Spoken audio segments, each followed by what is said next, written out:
8 నెలలు అయిపోయింది కదా మీరు ఎమ్మెల్యే అయిపోయి, ఎమ్మెల్యే అయి ఎట్లా అనిపిస్తున్నది?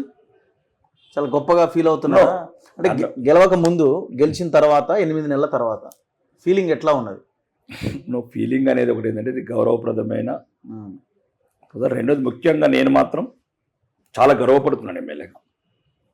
ఎందుకంటే నా ప్రాంతం ఇంతకుముందు మాజీ శాసనసభ్యుడు వల్ల నా ఆర్మూరు ప్రాంతం 87 గ్రామాల ప్రజలు వాడొక నరరూప రాక్షసులుగా తయారై పట్టి పీడించాడు. అవినీతి, అక్రమ కేసులు, పేదలకు చెందిన భూములు కబ్జా చేయటము, కమిషన్లతో చేయటము, రౌడీజము, ఆడపిల్లల్ని ఇబ్బంది పెట్టడము, టిప్పర్లతో మనుషులను చంపడము.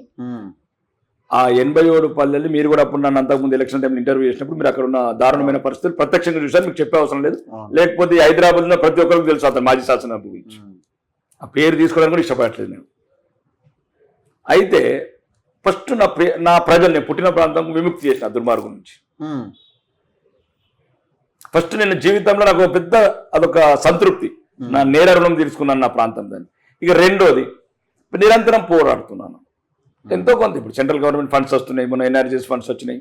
ఇప్పుడు అమృత్లో 43 కోట్లు తీసుకొచ్చాను. దాంట్లో రాష్ట్ర ప్రభుత్వం కూడా భాగం ఉంది. అక్కడ నుంచి ప్రయత్నం చేసి మేము 43 కోట్లు తీసుకొచ్చాం తాగునీరు ఆర్మూర్ ప్రాంతానికి. ఇంకా 20 ఏళ్ళ వరకు ఎటువంటి తాగునీటి ఎద్దరు రాదు. మూడోది ఎప్పుడైతే కొన్ని ఆపేషన్ ప్రాజెక్టులు పాత బీఆర్ఎస్ 1-2 స్టార్ట్ చేయించాను ఉత్తమ్ కుమార్ రెడ్డిని బతిమలాడి. అన్న పగబడితే నా మీద పట్టండి, నన్ను వ్యక్తిగతంగా పట్టండి, కానీ ఆర్మూర్ ప్రజలు ఏం పాపం చేయలేదు. అభివృద్ధి మాత్రం ఎక్కడ ఆగకూడదు. అంటే కొన్ని ఏదో కిందనో మీదనో పడి ఏదో భయమో బతిమలాడో బెదిరించో ఏదో పనులు తీసుకుంటున్నాను, కానీ న్యాయమైన వాటర్ రావట్లేదు. ఆ న్యాయమైన వాటర్ నాకే కాదు తెలంగాణ వ్యాప్తంగా కూడా 33 జిల్లాలకు న్యాయమైన వాటర్ రావాలా. తెలంగాణ పేద ప్రజలందరికీ కనీస అవసరాలు. నేను మొన్న అసెంబ్లీ అడిగాను, ఇప్పుడు మీరు ఒక్కటి చెప్పండి చలో 8 నెలల్లో ఈ తెలంగాణలో ఒక్కడనే చెప్పండి రా మీరు ఒక ఇల్లు కట్టినరని. ఒక ఇల్లు ప్లీజ్ బడ్జెట్లో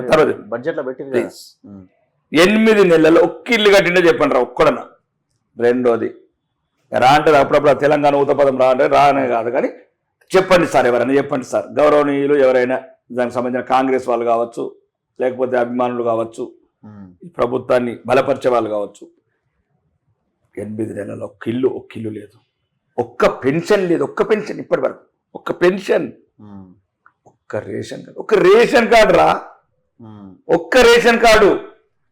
1,50,000 కోట్ల మూసే అంటున్నారు, కాళేశ్వరంలో 1,00,000 కోట్లు అక్కిత్తా అన్నాడు, భగీరథగా అక్కిత్తా అన్నాడు, కాకతీయ కుక్కుతా అన్నాడు, డ్రగ్స్ కేసులు తీస్తా అన్నాడు, టెలిఫోన్ ట్యాపింగ్లో హీరోయిన్ల గొంతులు ఆడబిడ్డలను అన్యాయం చేసినాడు. రోజు మురిసిపోతున్నారు ఎదురాగా అందరూ అవి రికార్డింగ్ లేనుకుంటా.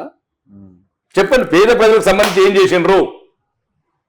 దుర్మార్గులు, అవినీతి పరులు, అబద్ధాల కోర్లు, 6 గ్యారంటీలు అని చెప్పి పేద ప్రజని మధ్యతరగతి ప్రజని మోసం చేసి ముఖ్యంగా ముస్లిమ్స్ని రెచ్చగొట్టి రాజ్యాంగం మారుస్తారు, ముస్లిమ్స్ని నిలగొడతారు. మిమ్మల్ని నిలగొడతారు, మా ముస్లిమ్స్ మమ్మల్ని నిలగొట్టకుండా చూసుకుంటే చాలు మా బతుకులకు. కాబట్టి చెప్తున్నాను, ఎక్కడ చెప్పండి ఇది జరిగింది, నువ్వు చెప్తావు ఒక కాడు.